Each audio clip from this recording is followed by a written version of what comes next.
Hello then, I'm Liz Burley, and thanks for joining me today. We're going to get started now. If other people join, then they can join as we go through.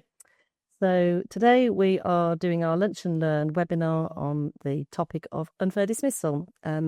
We are Burley Law. We're a small niche firm based in Birmingham, and we are collaborative and straightforward. We cover niche areas, including intellectual property, support for businesses trading online, commercial advice, and HR and employment advice. And I'm an employment lawyer of too many years' experience to mention. So welcome today, and thank you for joining us. What are you going to get from today's session? Well, this is a very quick and fast overview of the law on unfair dismissal. In 30 minutes, we can't cover everything, so you're going to get a high-level overview. And hopefully it'll give you some key takeaways about to help you think about process and approaching ending employment. It's not an easy topic. It is something that people shy away from doing. I know that because I see more settlement agreements cross my desk than dismissal processes. So I know that it's something that employers find a very difficult thing to do. So hopefully with some key insights, you will have confidence to understand where risks might arise and how to manage those risks going forward. And of course, you'll know where to come if you need that legal advice on tricky angles. So I'm going to get started and show you what I'm going to cover today. A lot of what I'm going to be covering today is based on really settled law. So the law on unfair dismissal has been around for years and years. And as you probably know, the Employment Rights Bill is making its way through Parliament, and that is going to change the law on unfair dismissal quite significantly, because in 2027, we expect that the right to claim unfair dismissal is going to come right down to day one. And that is going to mean that the government's going to introduce some kind of light touch dismissal process requirements for employers in that early stage of employment, certainly within the first 6 to 9 months. We are waiting for the detail on all of that. So today I'm going to cover the existing law. I'm going to help you to understand what is and is not a dismissal in law. I'm going to explain the difference between ordinary and automatic unfair dismissal, and what those differences mean for your processes. I'm going to delve into the question of fairness and how that's judged if you're ever defending a claim for unfair dismissal. And we're going to have a think about things like compensation and time limits. There'll be some key takeaways, including some free resources. And if you have missed our previous sessions on Lunch and Learn, where we've covered lots of different employment law topics, you can catch up on those on our YouTube channel. We'll flash that up at the end. Or you can email us if you have missed out on some of those sessions and the free resources that we've issued previously. So do keep in touch with us. I will be updating our LinkedIn channel with updates on the ERB and some of the detail about the unfair dismissal changes as they become available. So do follow us to stay engaged with those changes as they happen. So getting started, let's jump in. What is a dismissal for the purposes of unfair dismissal? So unfair dismissal is not a contractual thing. It's a statutory right that is available to employees.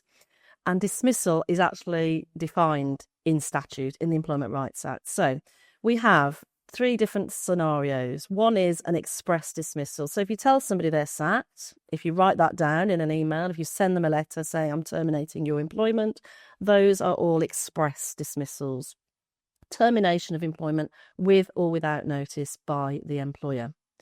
The second category we've got is the concept of constructive dismissal, which is where the employee resigns either with or without notice in circumstances where they're entitled to treat themselves as dismissed because of something that the employer has or hasn't done that really does go right to the root of the employment relationship.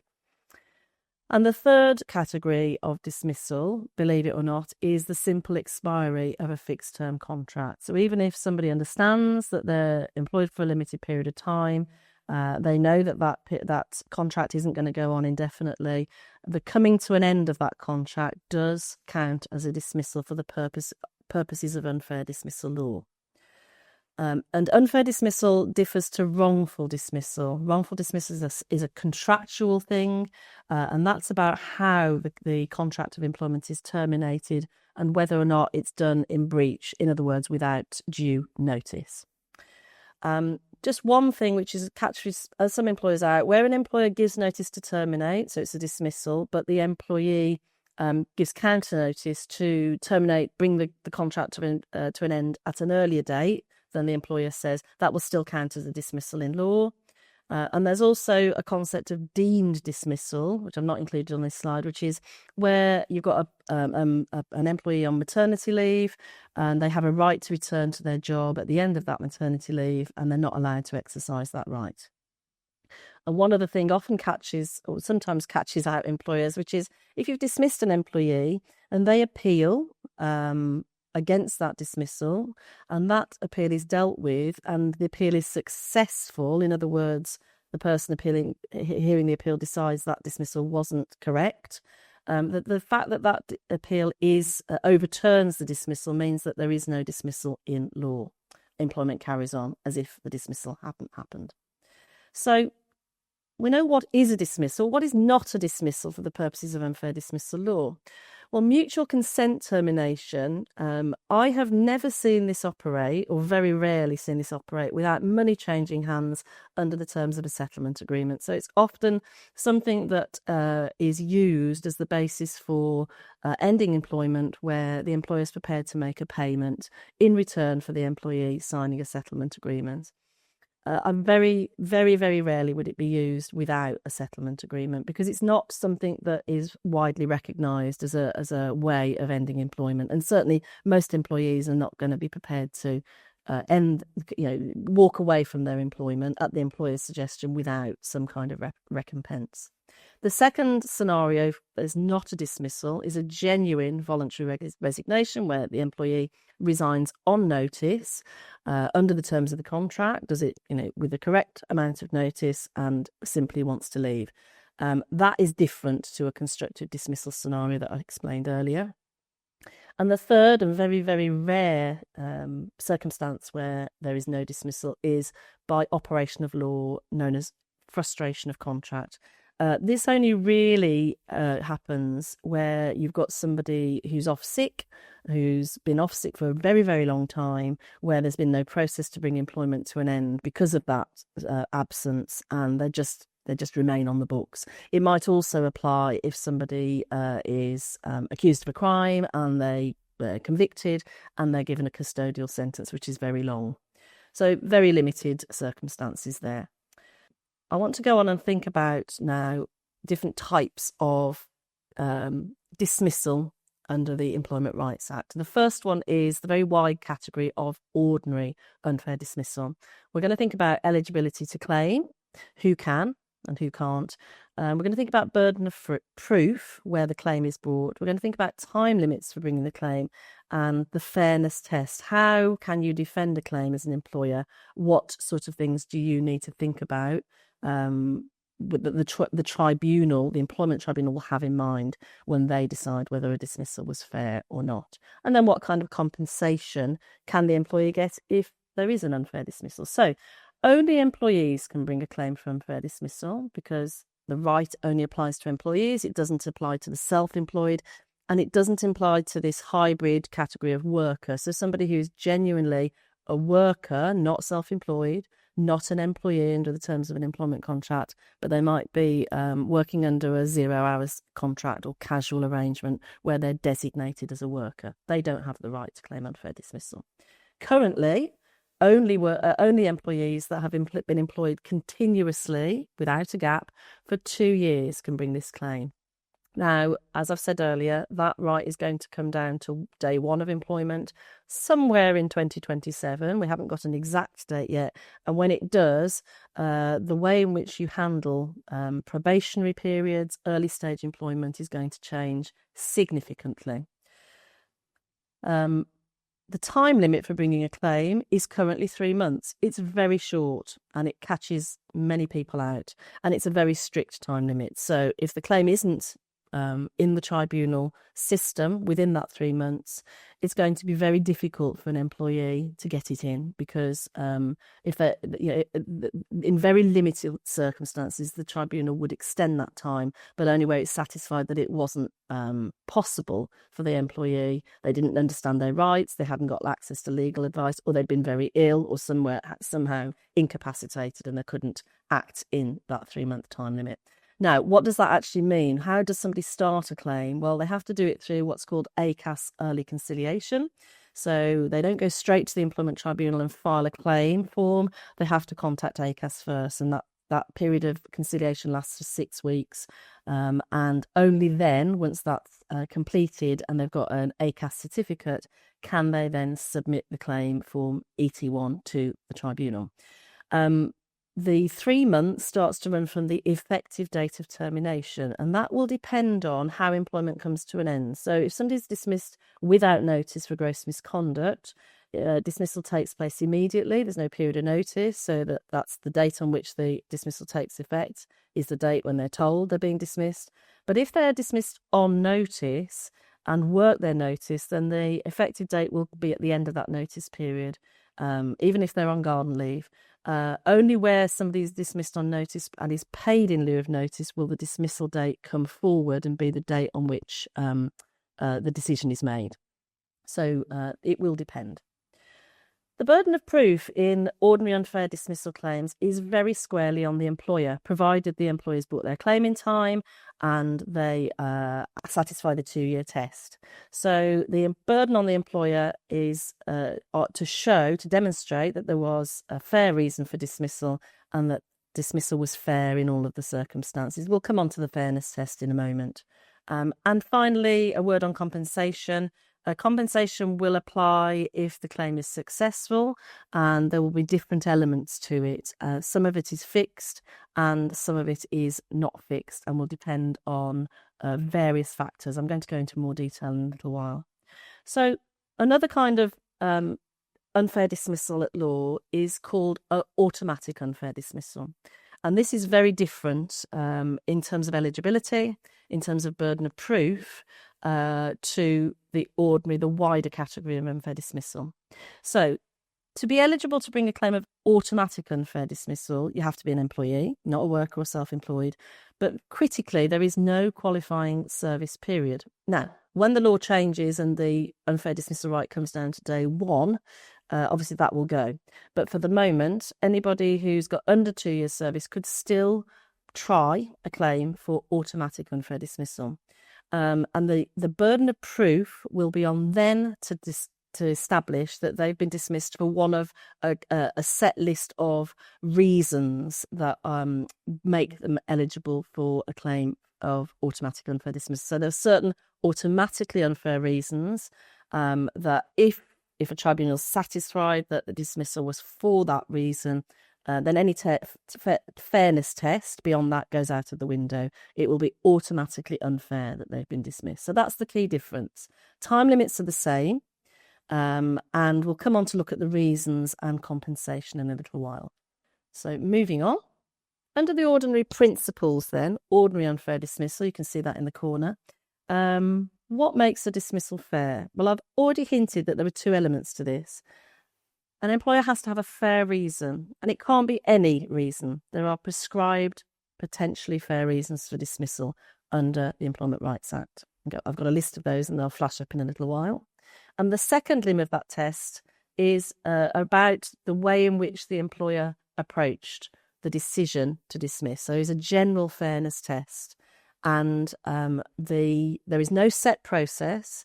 There is no defined set of steps that an employer has to take. The decision about whether they acted reasonably in reaching the decision to dismiss will depend on the circumstances, including the size of the business and the administrative resources available.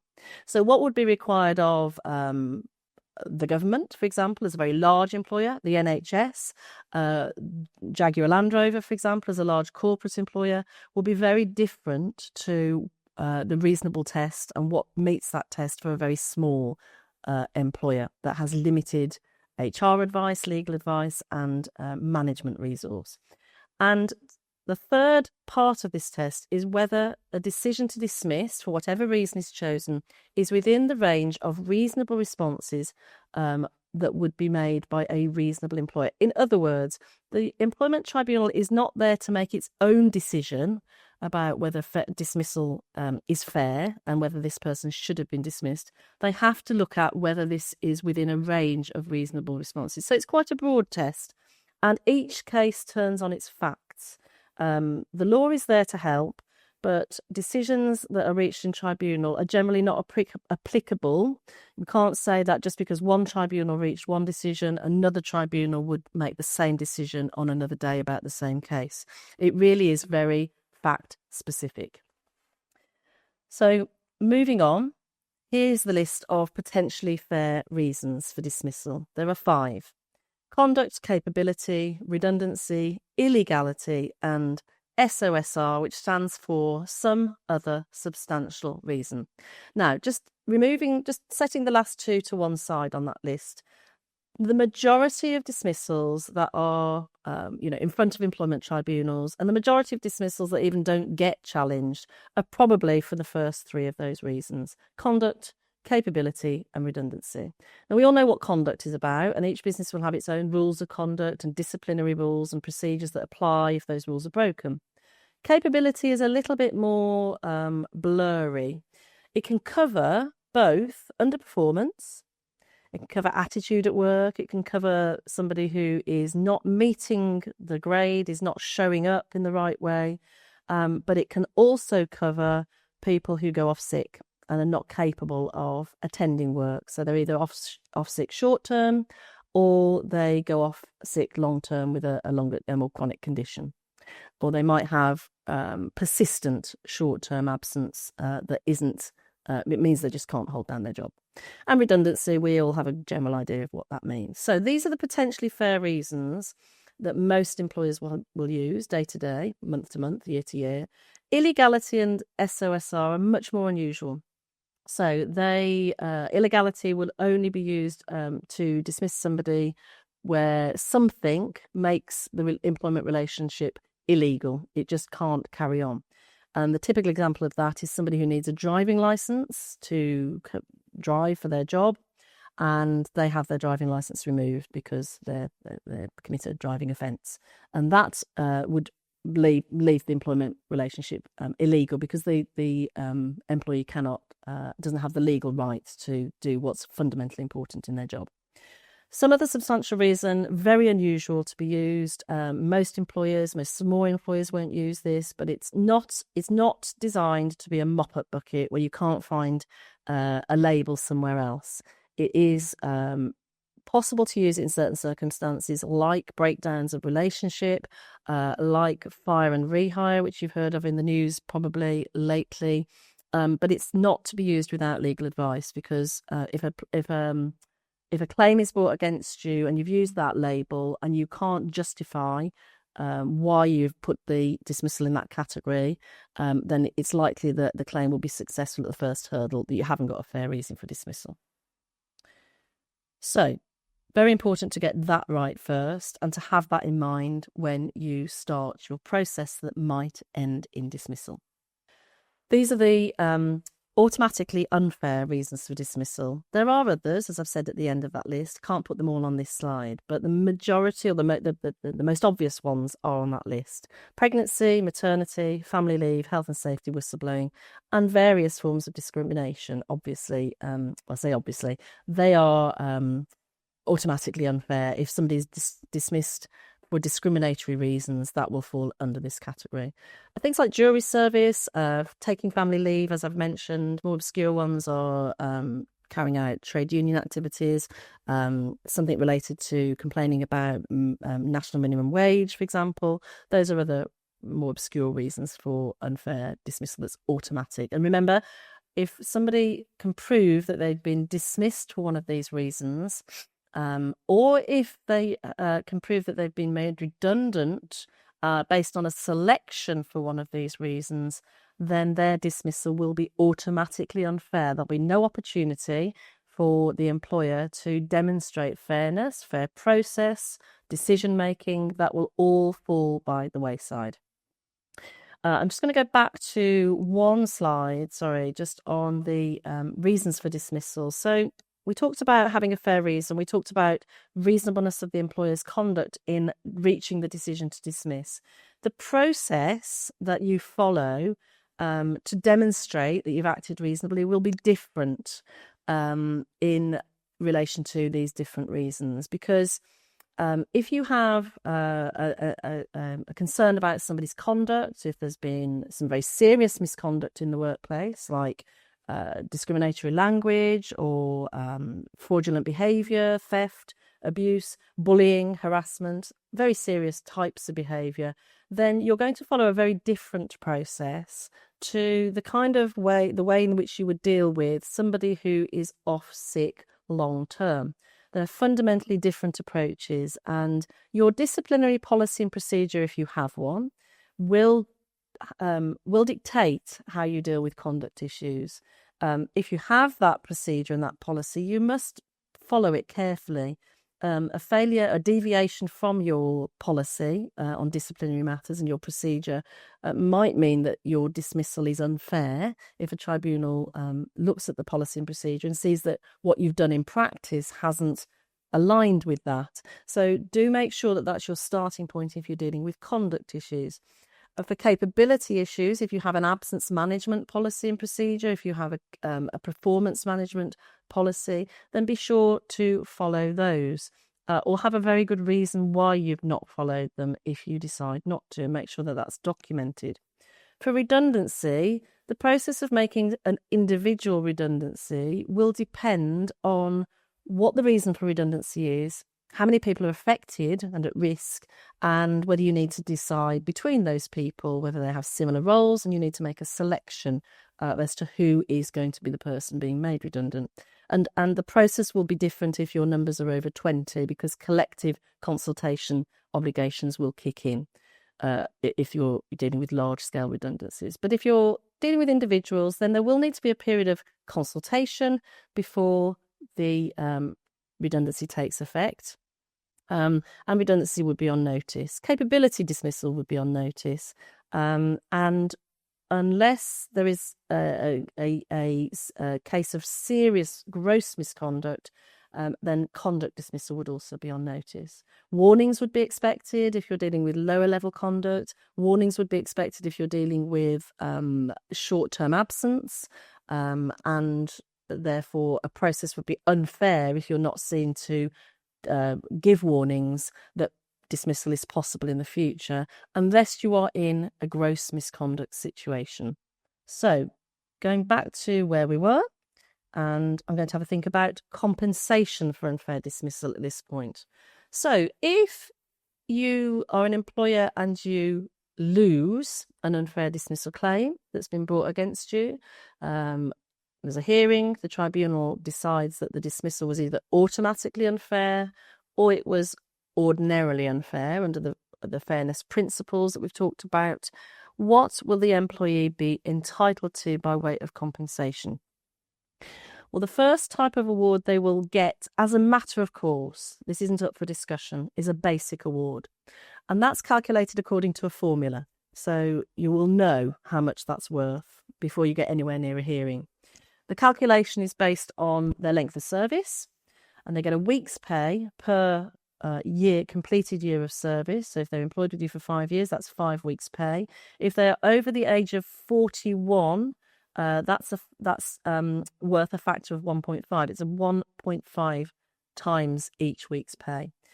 And each week's pay is capped at a statutory maximum. I think the current statutory cap is around £700. It changes each year in April. So that's fixed. You will know how much that's worth. And obviously, the longer somebody's been with you, the bigger their basic award will be. The second type of compensation they may be eligible for is called the compensatory award. And I use the words maybe because the compensatory award is designed to compensate for loss of earnings. Now, most employment tribunal cases are being heard. There's probably a lag of about a year before a case will be heard if it's brought against your business. And within that time, the claimant may have found another job. They may be still looking for work by the time the case is heard, and they will be under a duty to mitigate their loss. In other words, they're under a duty to find employment. So they can't just sit at home and wait for the hearing and say, I'm owed a year's pay. It simply doesn't work like that. They're under duty to show what evidence of job applications, interviews, efforts to find work. If they have found another job, then they'll have to get credit for those earnings. And they may be entitled to the difference between what they've earned and their higher earnings if they were on a higher salary or earnings with in the job that they were with you. So loss of earnings isn't a science. It would be the evidence of job efforts trying to find another job would be looked at, and there'll be some arguments about whether reasonable efforts were made. Now, if the case is successful for ordinary unfair dismissal, that compensatory award will be capped at the lower of 52 weeks gross pay, that's a year's gross pay, or the statutory maximum. And that statutory maximum goes up every year in line with inflation. It's just over £118,000 right now. If the case wins on automatic unfair dismissal, the statutory cap is lifted. In other words, there's no upper limit on compensation, but the same principles would apply. It's all about loss of earnings, so the duty to mitigate, the duty to find work will still apply. It's not just a ticket to hundreds of thousands of pounds just because they win their claim. In cases of discrimination and whistleblowing, another type of award can be made, and that's known as an injury to feeling award. But in ordinary unfair dismissal claims and automatic unfair dismissal claims, unless there's an additional claim which involves discrimination or whistleblowing, they would not get an injury to feeling award. There are possible increases and reductions on the amount awarded by the tribunal. The first type of, if we deal with reductions first, the first type of reduction that can be made is for contributory fault. Typically, this would be in the case of a conduct dismissal, where somebody has succeeded in their claim because perhaps the process wasn't perfect, the way in which the decision's been reached wasn't perfect, but actually there is evidence that they have committed the misconduct in question. There could be a reduction in the compensation awarded to reflect the amount of their contribution. Similarly, the ACAS Code of Practice on Disciplinary and Grievance Procedures is relevant in unfair dismissal claims and other types of claim, and the tribunal can take it into account. They can look at whether the employer's conduct met the minimum standards in that code. They can also look at the employee's conduct. So the employer's conduct is all about the process and the decision making. Have those minimum standards been met? Has the employee been invited to a meeting? Have they been given the right to be accompanied at the meeting? Have they been given a fair hearing? Have they been given the right of appeal? Those are the basic standards. In the employer's case, then, if they don't exercise their right of appeal, if they don't turn up to a hearing that's scheduled, if they don't exercise their ability to defend themselves at that opportunity, then the ACAS code hasn't been followed by them. So the tribunal can either increase compensation to reflect the breaches of the code by the employer, or reduce compensation to reflect the conduct of the employee in either of those scenarios. And that up or down can go either way by up to 25%. And the final way that that compensation could be reduced and only reduced it's known in the trade as a bulky reduction. So if tribunal finds that the dismissal is unfair because of some process hiccups, you haven't carried out as much consultation as you should have done on redundancy, you haven't seen an appeal process through properly, the tribunal can look at it, and as an employer you can argue that procedural step would not have made a difference to the outcome, and so there shouldn't be any compensation, or there should be less compensation, just to reflect that maybe that period of time that it would have taken to take that step. And that's quite an important thing for employers. So even if a claim is successful, you may find that compensation is fairly minimal if you're able to show that the outcome would have been the same. So those are the basic principles on compensation. Key takeaways for me then on unfair dismissal, fundamentally important as a first step to get your reason for dismissal in the right box, give it the right label, and get that in place early on, because that will dictate the kind of process you need to follow to demonstrate a fair dismissal. If you think dismissal is possible from the outset of a process, even if you're at the stage of, early stage of giving warnings or dealing with some troublesome absence, for example, then get that reason in your mind at the outset. Follow your internal policies. If you don't have them, look at the ACAS Code of Practice. It's not a legal requirement to have a disciplinary or a grievance policy, but they can be helpful in terms of setting out expectations. But equally, you could just say in your contracts of employment that you follow the ACAS Code of Practice. Because the fairness principles are very broad, but they take they're based on reasonableness of decision making and impartiality. Make sure that your decisions are impartial and that they're consistent across your business. So what you decide in one scenario for one person is consistent with something that you decide for another employee, because inconsistency is probably the enemy of fair decision making and is likely to get you into a difficult position if you're in front of an employment tribunal. Keep records and documentation. So there is a saying that documents win cases, witnesses lose cases, and it is very true. Contemporaneous documents, given that you could be sitting in a hearing justifying a decision 12 to 18 months down the line, contemporaneous documents are very, very important, whether that's investigation notes, communications in emails, texts, witness statements. All of those contemporaneous documents will be the framework for defending a claim against the business.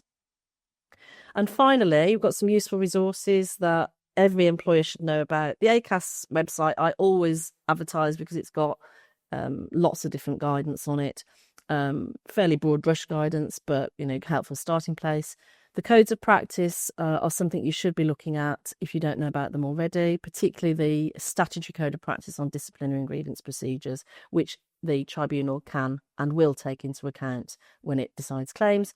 Our resources on our YouTube channel, as I said, you can go back to those and look at our previous Lunch and Learn sessions. You can contact us if you've missed any of those sessions and you want some of the free resources that are mentioned.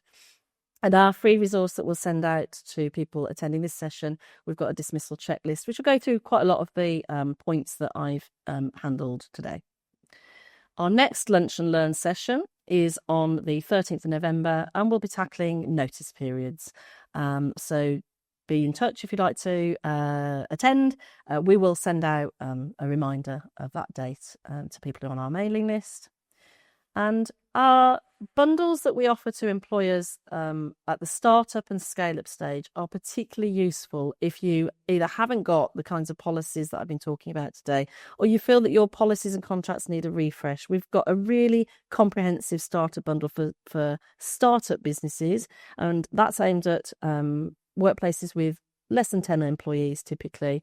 It will get you started with a junior basic employment contract, an offer letter, an intern agreement, some fundamentally important policies that you might form the basis of your staff handbook, a non-disclosure agreement for people who are working casually in your business, not as employees, and you'll get ongoing support from us for 6 months. And our scale-up bundle is aimed at growing businesses that have maybe up to 50 employees, where, again, you're looking for robust contracts. You might need a more comprehensive handbook that's got up to 30 policies in it. And, again, you get that ongoing support from us for 6 months after buying our bundle. So that's the end of our session today. Thank you for attending. Look forward to seeing you at our next session in the future. And look forward to connecting with you in other ways going forward. Thanks again.